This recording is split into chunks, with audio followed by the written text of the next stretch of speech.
Color Guard advance.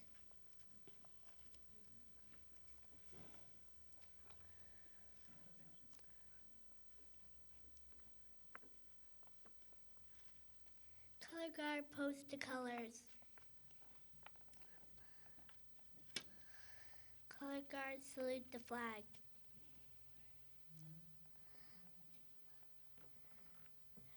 I pledge allegiance to the flag of the United States of America and to the republic for which it stands, one nation, under God, indivisible, with liberty and justice for all. Color Guard dismiss.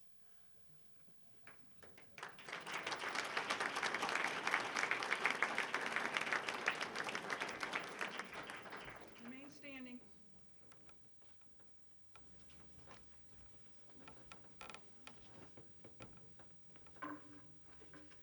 Good afternoon. I'm Rabbi Joe Mendelson, the president of the Central City Ministerium. I've been asked to deliver the invocation. This year, on December 10th, we will mark the 60th anniversary of the Universal Declaration of Human Rights. Will be on December 10th, which is Human Rights Day. But this concept is more than a day. This must be every day. The Declaration states in Article 1, all human beings are born free and equal in dignity and rights. It does not mean we are all the same. As we look around this room, we do not see any two who are identical. Even identical twins are distinct and separate. All of us, however, can get sick, get cancer, can be hurt, can be abused, can be mistreated. And each and every one of us should be able to receive medical attention, able to receive protection against abuse. Every one of us should be treated fairly and with dignity. All of us have a spark of the divine within us. All of us are in the image of God. And so this afternoon we say, Dear God, creator of all, we who are made in your image, Thank you for the meal we are about to receive. We thank you for the opportunity to learn. And by being here today, we enter into a partnership with you, treating everyone we know equally with dignity and fighting for their human rights. We resolve to treat everyone that we don't know equally with dignity and fight for their human rights. And we will work so everyone in the world is valuable and recognized as having a spark of you inside, all being created equal, each of us being distinct. In your name we pray. Amen.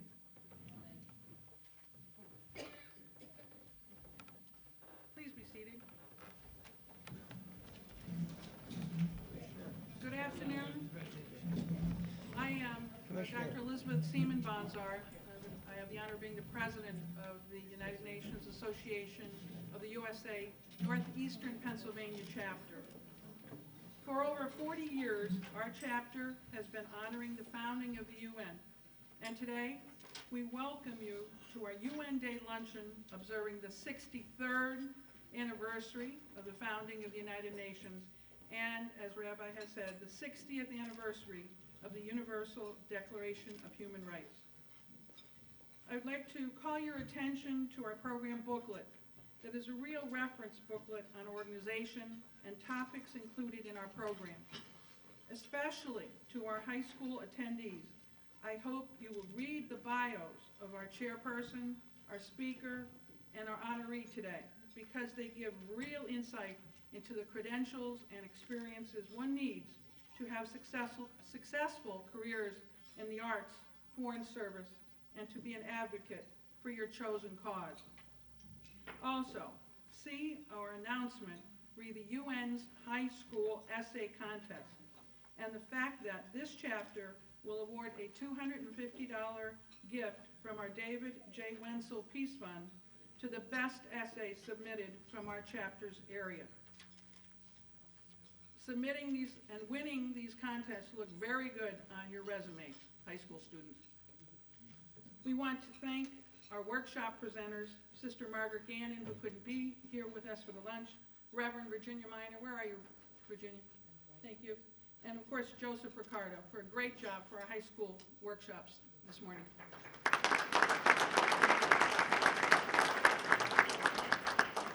We also want to thank our Brownie Troop 5373 that came all the way from Mount Pocono to be with us today. Thank you, girls.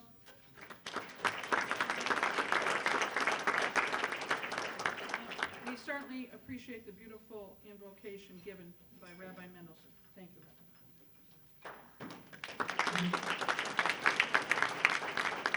Our program will continue following lunch. Please enjoy, and thank you.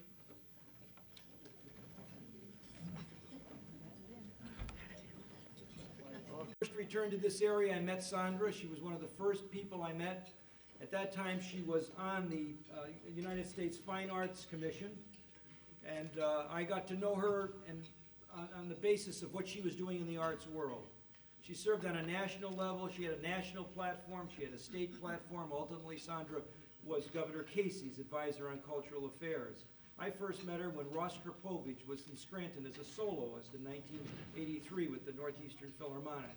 And I always knew Sandra as the real spokesperson for the arts in northeastern Pennsylvania, and really in Pennsylvania. And it wasn't so long ago, a decade ago maybe, that I came to know another side of Sandra. And the side was the advocate for the spread of democracy throughout the world. And Sandra began to author books and handbooks and travel to distant lands, traveling to Johannesburg and to various places in South America, to Budapest, to Prague, to Krakow, taking her message. And she's still going. She's been to Africa at least once this year, and she's going back to Africa. She's going to Rwanda later this year. She's truly a remarkable human being and a great friend of mine and a great friend of the United Nations Association. So I'd like to ask Sandra, as our chairperson, to step forward and move the program along. Sandra?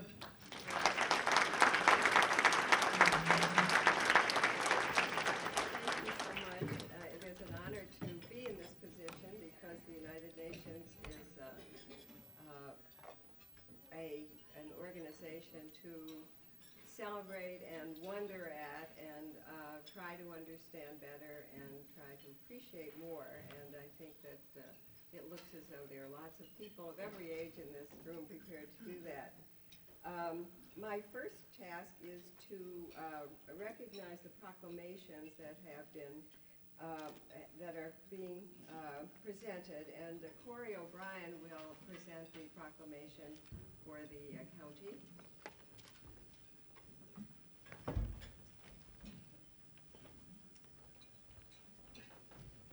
Thank you, Sandra. It's an honor and privilege to be with you today. Just as I was sitting here, we were talking just about the United Nations and the importance of the United Nations. I wrote a few things down, just a few words. And think about some of these words: oppression, free will, unilateralism, multinationalism, hatred, compassion, haste, understanding. We all know that we face and live in dangerous times from an economic standpoint and from a war standpoint. But when we communicate and tear down those walls that divide us and embrace humanity, which unites us, we cannot fail in our desire to live free in a world of neighbors. And that is what we're all about here today, and the United Nations symbolizes. It was Woodrow Wilson's idea to have a League of Nations where everyone would come together. Well, the United States wasn't real interested in that. And it was under Eleanor Roosevelt that the United States embraced the United Nations and this community that we live in, which is the world, not the United States. And on behalf of Commissioner Michael J. Washoe and Commissioner A.J. Munchak, I'd like to honor the ambassador by proclaiming today his day in Lackawanna County, because you, Ambassador, have demonstrated and have been a market to judge others with respect to human rights and decency throughout this world. And we are honored to have you in our presence today. Thank you very much.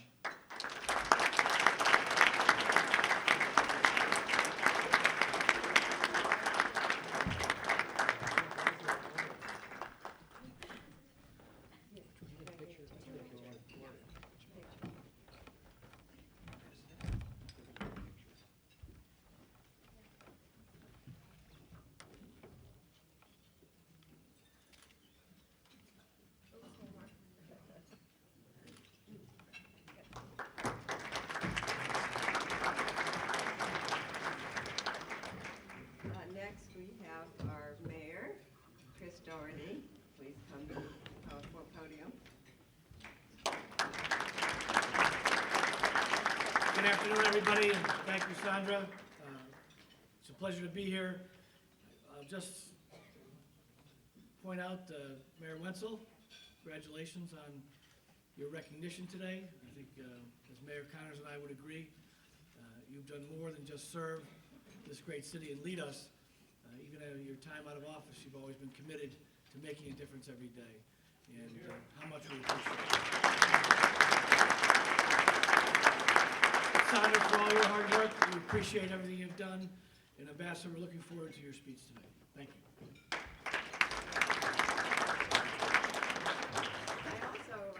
Thank you, Mayor. I also have in my possession a certificate of special recognition of David Wenzel, which I'll read. In honor of your selection to receive the 2008 William P. Rinaldi Memorial Award as part of the 45th anniversary of the founding of the United Nations Association, the Northeastern Pennsylvania chapter, your leadership as former mayor of Scranton and your commitment to fostering greater understanding among people of all nations has earned you the respect of your community. You are hereby commended by this member of the United States Congress on this, the 24th day of October, 2008, Paul Kanjorski.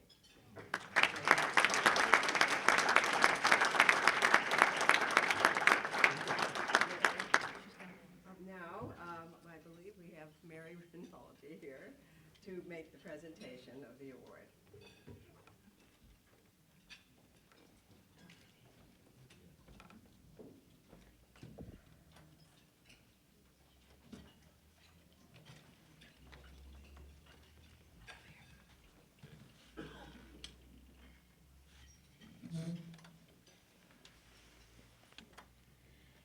Dave and I are accustomed to doing things in unusual ways sometimes. Very unusual.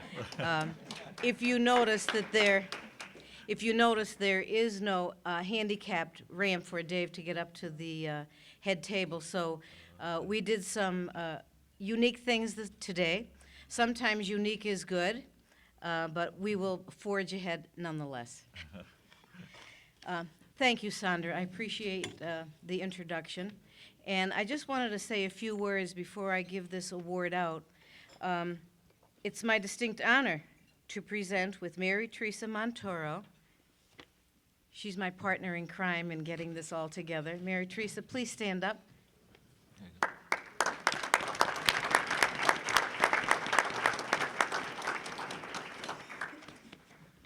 Without good friends and helpers, nothing can get done. It is my distinct honor this year to present this year's William P. Rinaldi Memorial Award to a hero, a teacher, a public servant, benefactor, and friend. This year's recipient, along with his dear wife, has been friends of mine and my late husband, Bill's, for almost 30 years. Bill and Dave were compatriots on many levels and projects. The selection this year was a rather obvious choice because the recipient is well known and respected by me and Bill's mother, Rosebud. His accomplishments, many of which are in your program, are only the tip of a very deep iceberg. I love this man and his wife, Janet, and I'd like to read the plaque. United Nations Association, USA of NEPA presents the William P. Rinaldi Memorial Award to Honorable David J. Wenzel, a dedicated friend and community activist whose patriotism is displayed with courage and compassion. United Nations Day, October 24th, 2008. Dave, please accept this honor, as other here present recipients have, with love, respect, and honor as this year's honoree. Congratulations. There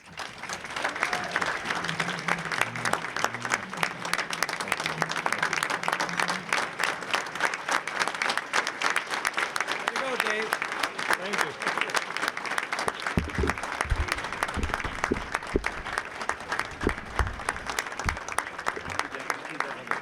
Thank you, Mary. Oh. He needs it. Stand right here. Mary, thank you very much. Can you hear us okay in the back?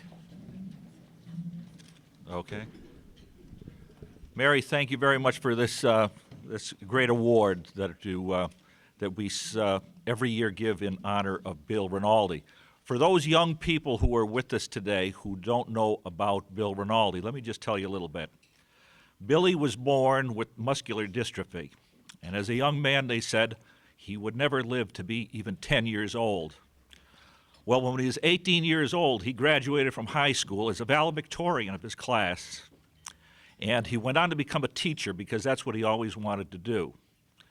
And he was so good at being a teacher and so popular as a teacher that he was elected twice as the tax collector of Dunmore, and then went on to become the clerk of judicial records for Lackawanna County for, what was it? 21 years.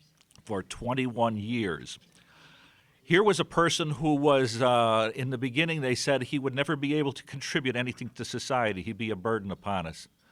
But I think the greatest thing that Billy ever did for this community and for even all mankind was that just living his life from day to day, he showed us that every individual has something to give. Everybody has some utility. They have something that they can do to make our country and to make our world better. And I miss Billy very much because future generations are not going to be able to see that lesson as well as we have in our generation here in Scranton. So I accept this award on his behalf, and with the idea that every day I think about Billy in one way or the other for what he did for our community and what he did for our country. And so I accept this as a challenge to do the same thing that Billy was doing and help our community. And thank you very much again for this fine honor. Thank you. It's the best. It's the best.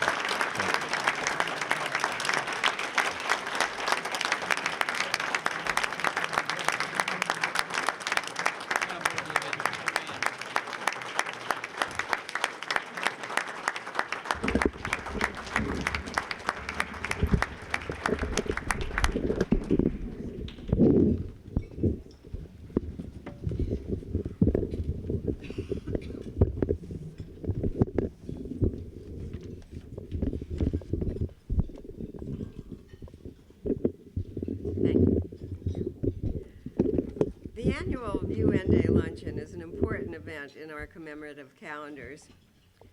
It reminds us that we live in an increasingly interdependent world, and that notwithstanding our private and public commitments to our local communities, our state, and our nation, we are part of a much larger family. In short, we are members of the human race, and we owe allegiance to the family of nations to which we belong, and to the improvement of the human condition, to the well-being of individuals in every part of the globe. The creation of the United Nations in 1945 and the ratification of the Universal Declaration of Human Rights in 1948 are landmarks in the evolution of our relationships with other nations and with all the world's people.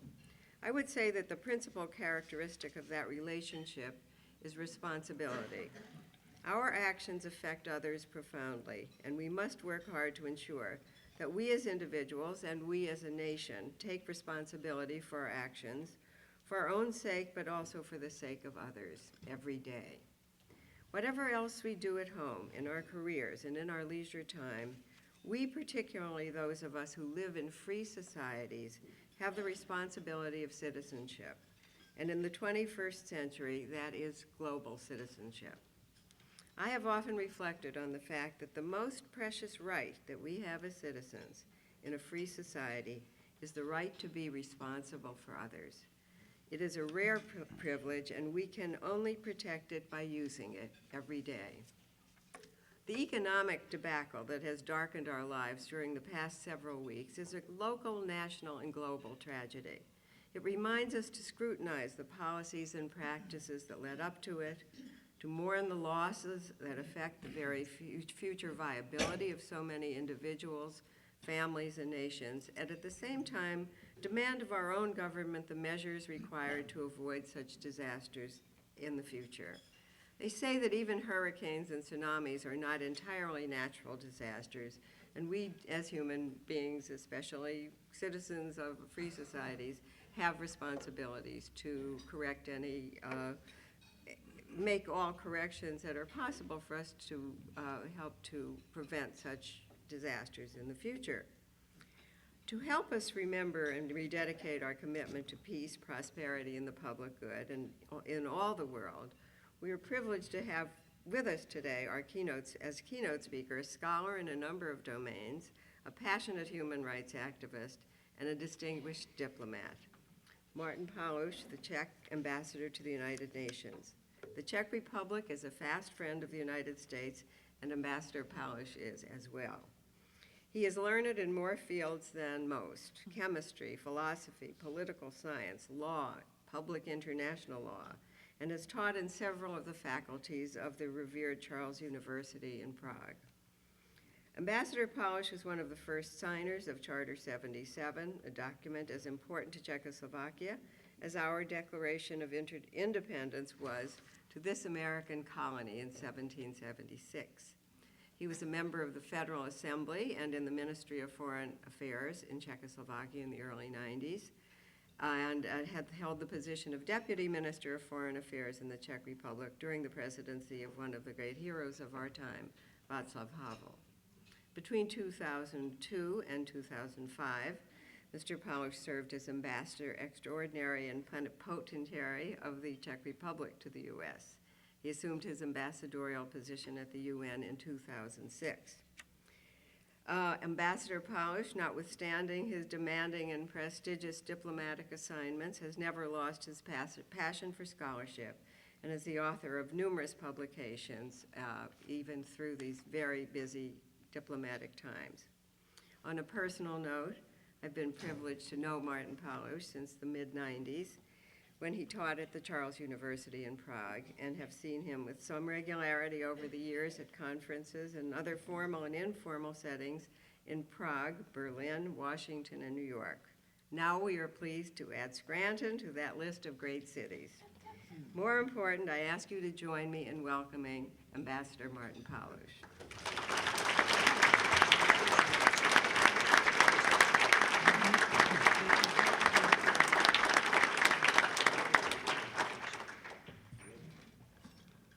Good afternoon, and thank you so much for everything. I'm taken by surprise. I really haven't expected such a presentation and recognition. You might be surprised, but I already spent some time from time to time in Pennsylvania, so I strolled on the banks of River Susquehanna and visited my friends living in the place called Tankanak, and they call it T-Town. And I was in Wilkes-Barre and always passing by Scranton. And so now I'm finally here, and Mayor, thank you very much for everything. I wish your great city great prosperity. It's fascinating to see this transformation, and I would like to wish all good things to each one of you. So thank you very much for this beautiful reception. I think that your presence here and the fact that the U.S. Association of the United Nations exists is the first statement about the relationship between the United States and the United Nations. I think that this relationship is certainly very rich, very important, and let me to depart from here in my short keynote speech, rather improvised remarks here today. As you well know, we are today celebrating the UN Day. On October 24, 1945, 5 permanent members of the Security Council, United States, United Kingdom, Soviet Union, France, and China, plus other 24 states deposited their instruments of ratification in New York. So the Charter of the United Nations came into force. Czechoslovakia, in these times, was one of these founding members, so we shared together with all other states certain expectations. Because when we have an opportunity to celebrate anniversaries, this year we are celebrating 63rd anniversary of this moment, we always have a tendency to look back and to the future. We are trying to remember the original intentions and motives of founding fathers of this project. And we are looking forward and asking ourselves, what is the current state of this organization? How eventually it can help to resolve, to deal with the issues of our present situation of our current world. We are always somewhere in between ideals, values, expectations, and realities. It was rightly pointed here that this year, not today, but very soon, we are going to celebrate the 60th anniversary of Universal Declaration of Human Rights. And it was said by one of the speakers here that equality, which is used in the first sentence of that declaration, is not sameness. People are not the same. They are equal. And I would almost follow by saying that our equality is based on exactly this fact that each of us is different from anybody else. That plurality and diversity is main and most important and most precious feature of our world. And I would add to that, if the first right is a right to life, it means that it is right for all of us to be what we are, which means new beginning, something that has been brought into the world as something new, as what has not been here before. And I think that this is what we expect from documents like Universal Declaration of Human Rights. And then its immediate answer to the question who is to guarantee these rights, because as the language of the United Nations says, what we have here is standards of achievements. And what we are now looking for are instruments of implementation. So how this intention is to be implemented, I'm not going to give you now thorough overview of human rights mechanisms within the UN system as they have evolved in the course of time. But I think it's very clear that there is a first and most important instrument. And this instrument is us. Instrument us, all of us, as new beginnings, as people equal in the fact that we are each different from anyone else.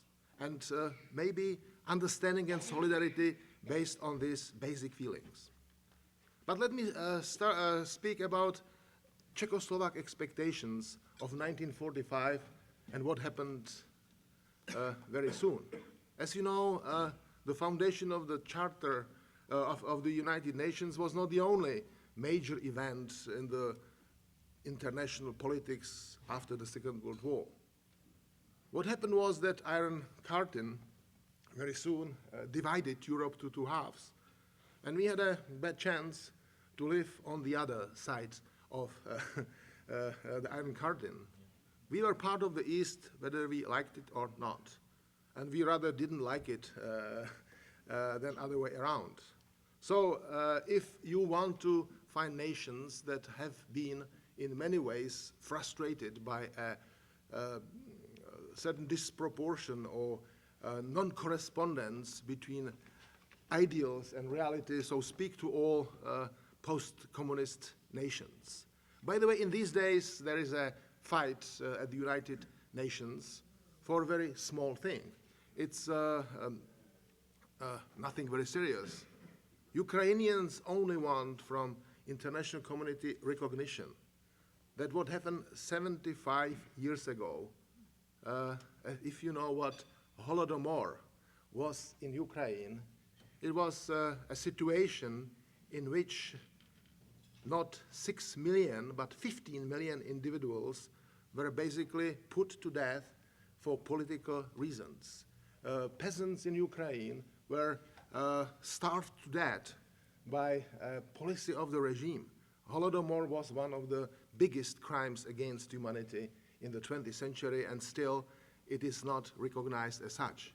So Ukrainians now only want recognition that these crimes happened and that these crimes should not happen again. So I'm here representing one of the nations with this experience, with the experience of being under communism, with the experience of being part of a system of lies and big frustrations. For us, obviously, the key crossroads in our history was the year of 1989, when communism fell down and when we finally were able to get back to the community or family of democratic nations. Finally, we were able to start implementing in our own way all these standards of achievement that are defined in the founding documents of the United Nations. And as such, obviously, we are understanding the situation today.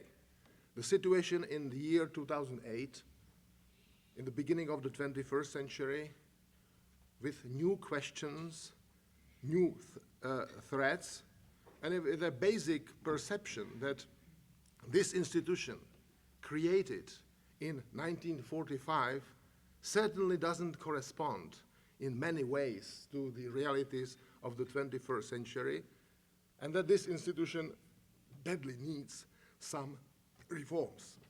I don't have time now to go through all reform agendas or reform processes of the United Nations, but I will tell you one thing. I spent, before I came to New York, more than 4 years in Washington, so I was involved actively in bilateral diplomacy. I moved only 220-something miles from Washington to New York City, but from a world of bilateral diplomacy to the world of multilateral diplomacy. Multilateral diplomacy is in many ways different, certainly less efficient, and it is very easy to criticize the United Nations for all its sins and imperfections and for all what it should do and is not doing well. I think that standard answer, my role is not to defend the United Nations, but as a gentle reminder. I think that the first question is, what is the United Nations? Who is in charge? Who is responsible for its state? And sometimes then the criticism of the United Nations reminds me this situation if someone in the morning goes to the bathroom and looks at the mirror, he sees something. And maybe he can dislike what he or she sees, but in that situation it's not a good idea to blame the mirror for that. Mirror only mirrors. Mirror only shows you something, and it is perfectly innocent. And I would be inclined to say that United Nations is in many ways a mirror what the current world is about, how things work. So if you are at least curious to understand this complex, complicated, and uneasy world, United Nations is a good opportunity to learn something. And that's why I believe that the idea of your organization is absolutely crucial. And for me, if I want to start thinking about United Nations versus United States relationship, I always would start from this type of activities from below and not necessarily from all aspects of international politics that are also present. I could touch upon many things in the relationship between the United States and United Nations. United States is a host country, so basically it gives a space and opportunities for all sorts of meetings. United States is one of the permanent members of the Security Council. United States is the biggest contributor to the UN budget.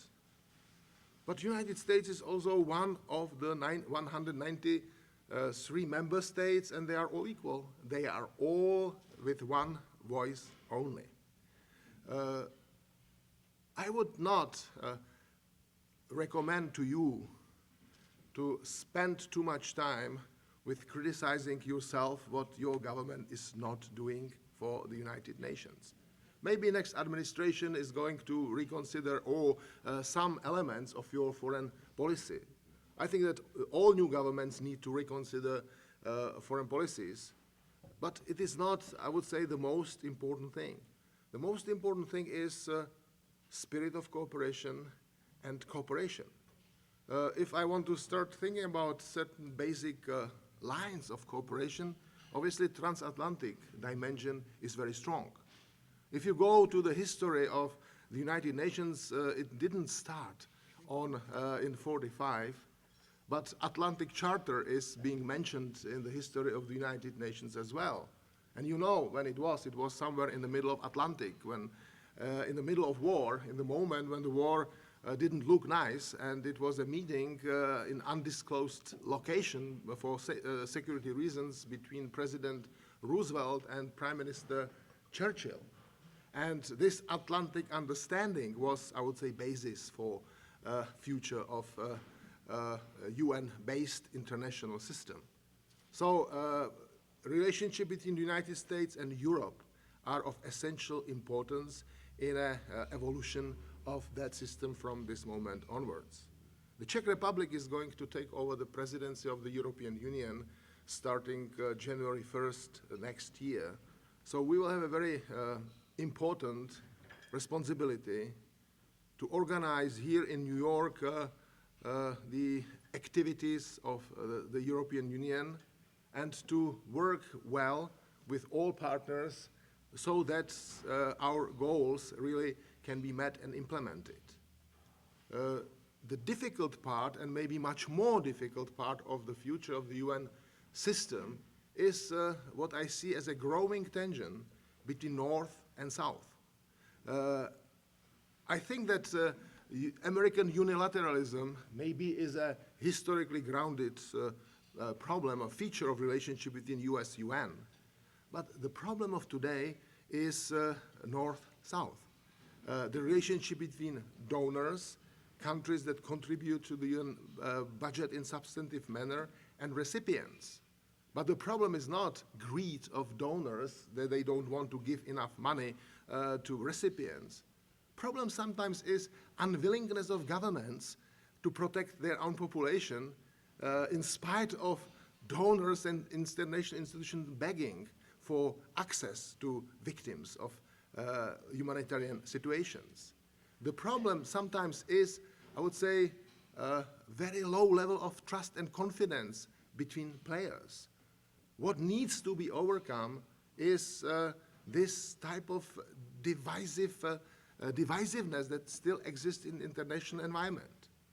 And here I think the cooperation between Americans and Europeans is crucial. In the past years, EU always has a tendency to play a role of broker, of a middleman between, let's say, the United States on the one side and some ideologically defined partners on the other side. We will see what we can do, but the current situation, I think, makes these tasks very difficult, because what is the current situation? We see all sorts of crises. It started with a big debate, which is still going on climate change.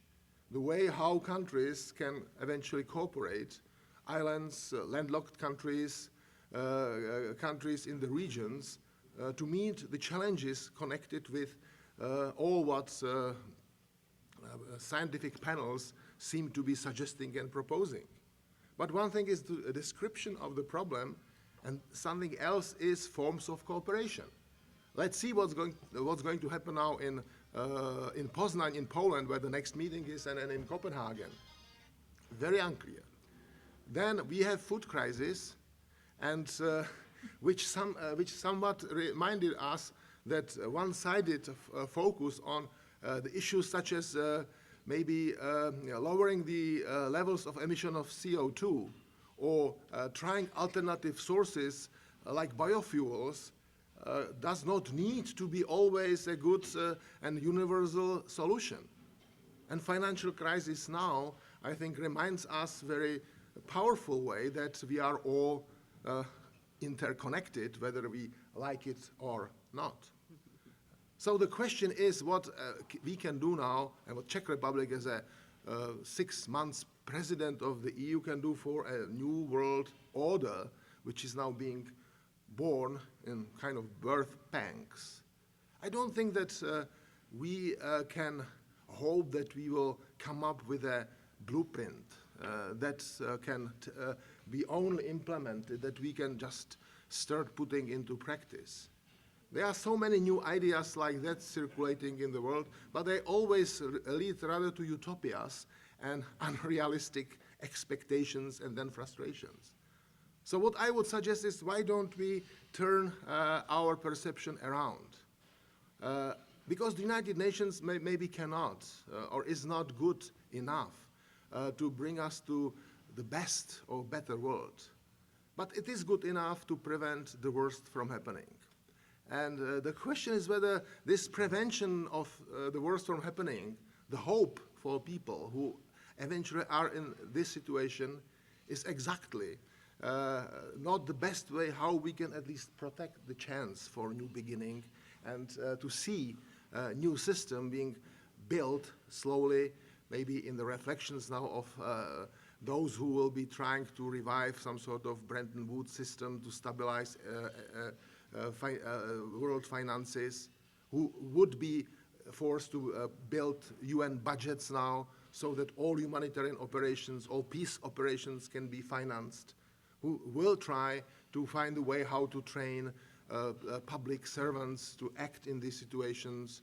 I mean, especially those who go to military components of peace-building operations. I could just give you a vivid examples. What does it mean, a peace operation in the Democratic Republic of Congo and in places like that? So I think that in the very end of my speech, I can come back to the question of new beginning.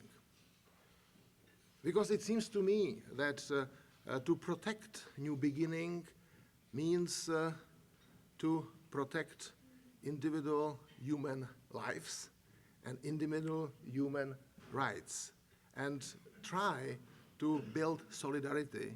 That is the only recipe and only thing we can hope for or pray for if we want to preserve for us a capacity for sound judgment.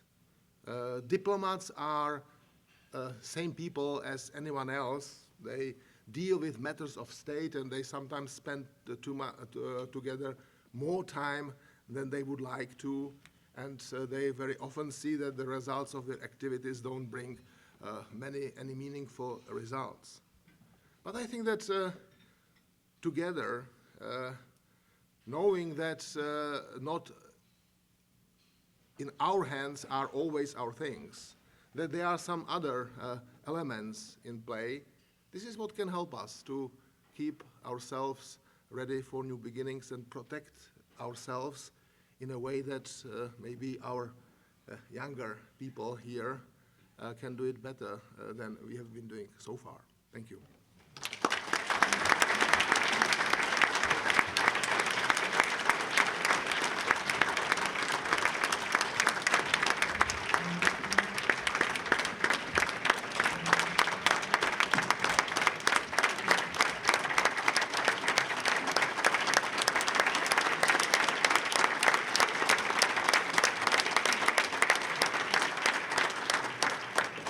Do we entertain questions or no? Okay. Does anyone have any questions for the ambassador? We can dedicate a few minutes to questions. Did I speak too long?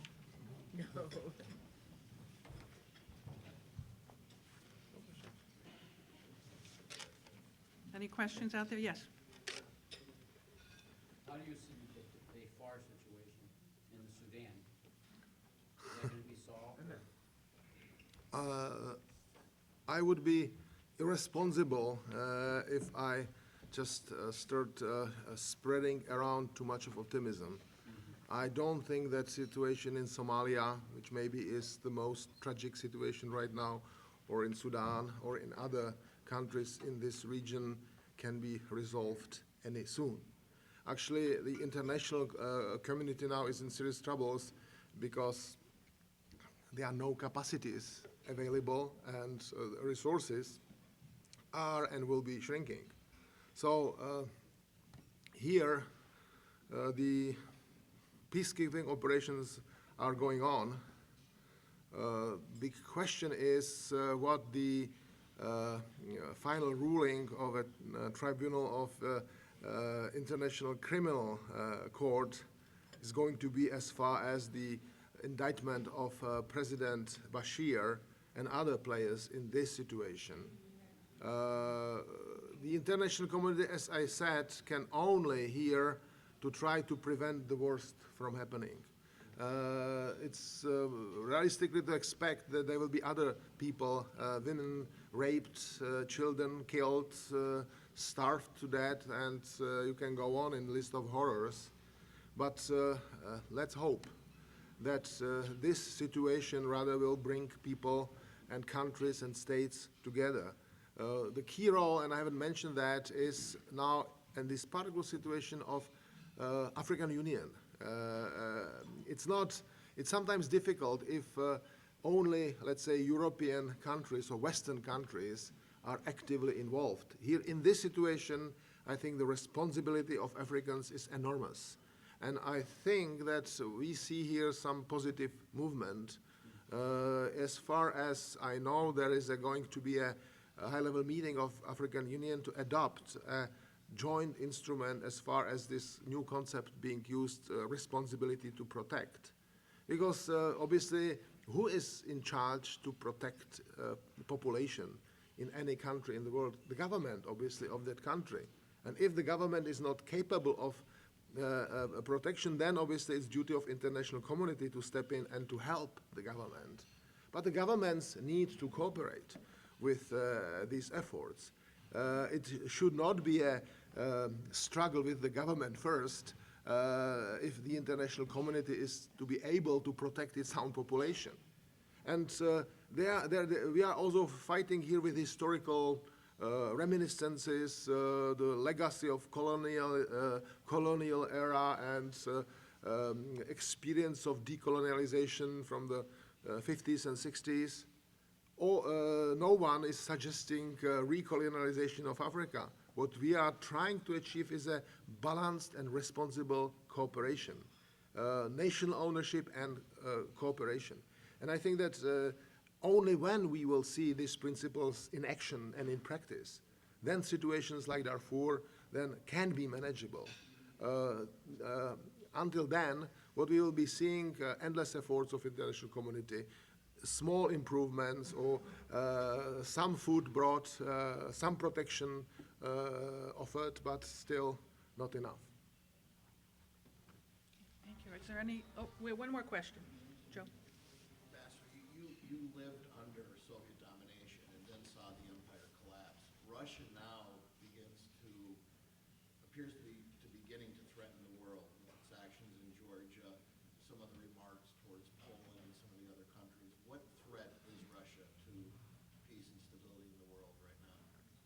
Well, obviously, given our historical experience, we are very sensitive to all Russian actions that display a will to restore something like Russian Empire, to restore zones of influence, and to get some countries to satellize some countries, to bring them back to the zone of their influence. So obviously the situation in Georgia is something what has been perceived by us as a warning signal.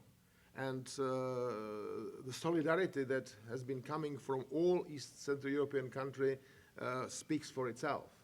And obviously we are trying within the European Union to use our experience to influence also the policies within this group, because obviously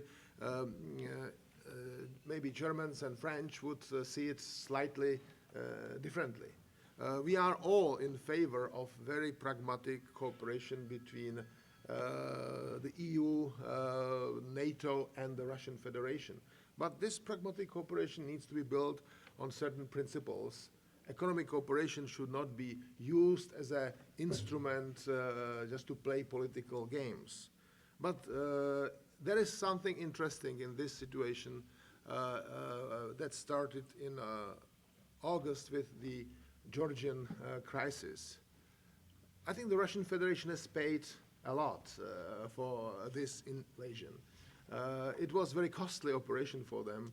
I think that in terms of as far as investments is concerned, they lost several tens of $billions, and obviously combined with other events on the financial markets and collapse of the oil prices, I think that the Russian Federation now is a little overstretched in their imperialistic ambitions. So we hope that a more pragmatic and more realistic attitude will sober a little bit this trend. We are not in position to decide who is speaking for the Russians. Obviously, the Russian president is Mr. Medvedev and Prime Minister is Mr. Putin, so they are our partners. For the Czech Republic, the question of energy security is extremely important. And what is extremely important in this context is transatlantic cooperation and the awareness in Europe that if you want to just push Americans back over Atlantic Ocean, you will pay a big price because Russians would move in. So I think that there is a politics always is also, among other things, competition of interests. Our interest is to see this situation as balanced as possible, with pragmatic relations with Russians, but with a clear signal that nothing like Russian Empire can be restored, especially in the countries that don't want to be dominated by Russians. And I think Georgians have said that repeatedly in a very clear manner. And by the way, it's the very last thing. I wish you well, whoever you are going to vote for on Tuesday. I'm a foreign diplomat, so I have nothing to add to this. But speaking for my own country, whoever is elected the American president, we hope and pray that this president will not forget about post-communist countries.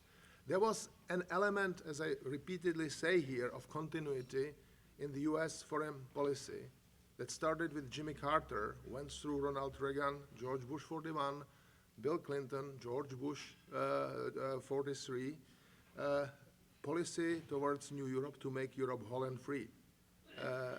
If you asked Georgians, Balts, and all others, you will have slightly different perception of the US role in Europe, and maybe if you want to find a place in the world where the US image is much more positive, above average, these are the places for good reason. So good luck, and thank you for wonderful opportunity to be here with you.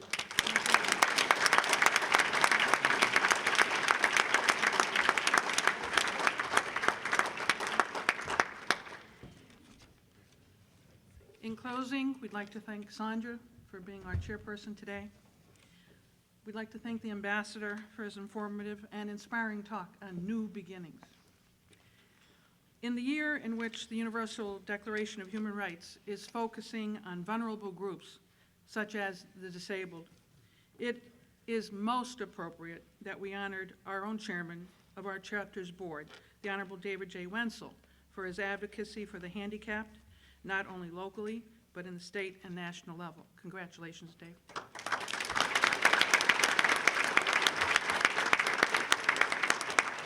It's also my pleasure to acknowledge the former recipients of the Rinaldi Award, starting with Sandra Myers, Ned Beam, where are you, Ned? Midori, Yamaguchi, and Father Esif, who isn't with us here today, but it is very nice that you are here with us all today.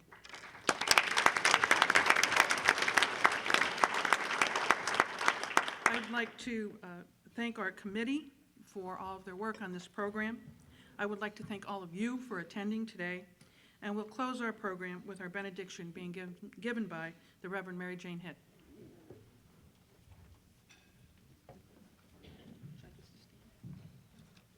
Will you please rise in body or in spirit for the benediction?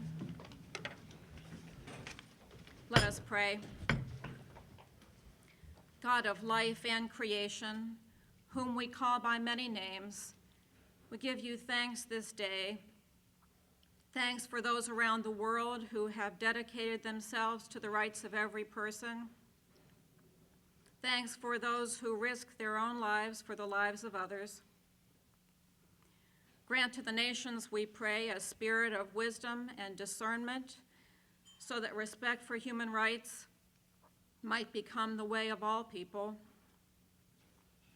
Bless those who create and sustain a culture of justice and peace.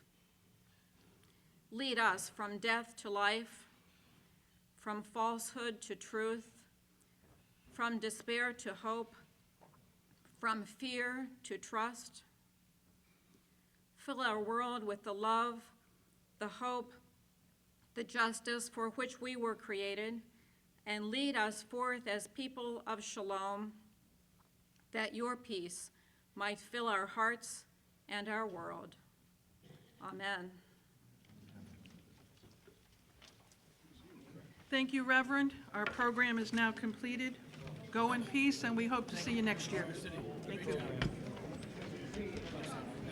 Thank you, Mary.